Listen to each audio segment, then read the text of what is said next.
Giovana! Olha lá, seu padrinho. Cadê neném? Cadê neném? Cadê neném? Busca lá o martelo. Cadê neném? Pega lá o martelo. Olha o porco. Giovana?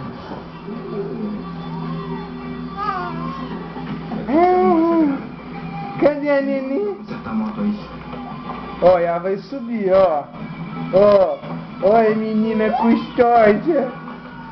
Olha que menina custosa. Tô de olho em você. Tô de olho em você. Se liga que eu tô sabendo que você tem uma salhada pra mim.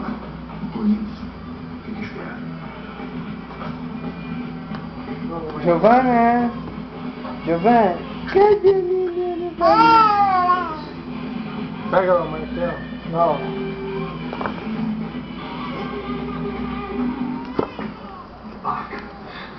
Será que alguém te adorou?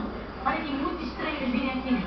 Ó, ó, oi, tem que essa neném é custosa.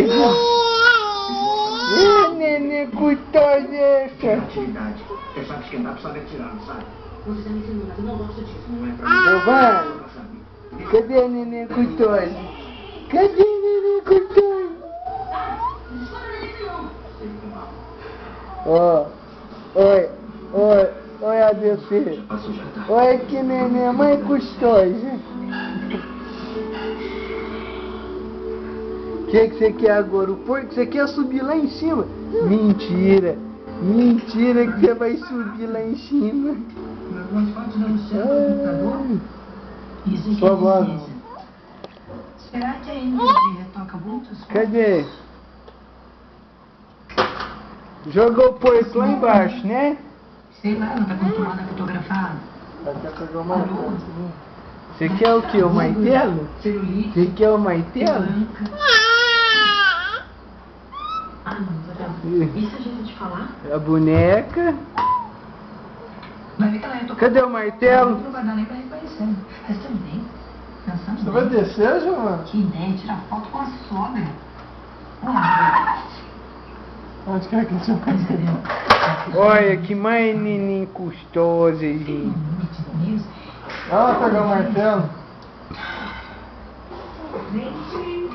Já comecei a convidar as meninas para nossa sessão de fotos. Gente, você prepara aqueles docinhos, aquelas comidinhas que Vai lá pegar o Olha que martelo. neném custosa. Vai lá pegar o Tudo bem, martelo. mas não precisa organizar uma festa. Ah, que exagero. Nós apenas vamos assistir as fotos que a Ingrid fez com o Luciano, é só isso. É que vamos agir bem naturalmente. Giovana? Se fosse Ó. todo mundo... Giovana? Cadê a Giovana? Cadê a bichinho? Deixa. Cadê ela o bichinho? Tá? Deixa ela falando sozinha. Cadê o bichinho? Convida sua avó também. Ah, eu já convidei. Mas vocês vão no cinema antes? Não, acho que é muita coisa. Ah, já tá bem divertido, né? Esse programão, assistir as fotos, dá de bom tamanho. Então você não pode descansar, ir no cinema, eu não sei, também usa lá com... Oh, o macaco! Cadê o macaco da Giovana? Foi o bolo do Miguel. Cadê o macaco da Giovana? Hã? Tava na preguiça. Quanto tempo demora? Ué, 4 minutos eu gravei aqui. Deve ser o calor. Que calor que tá fazendo?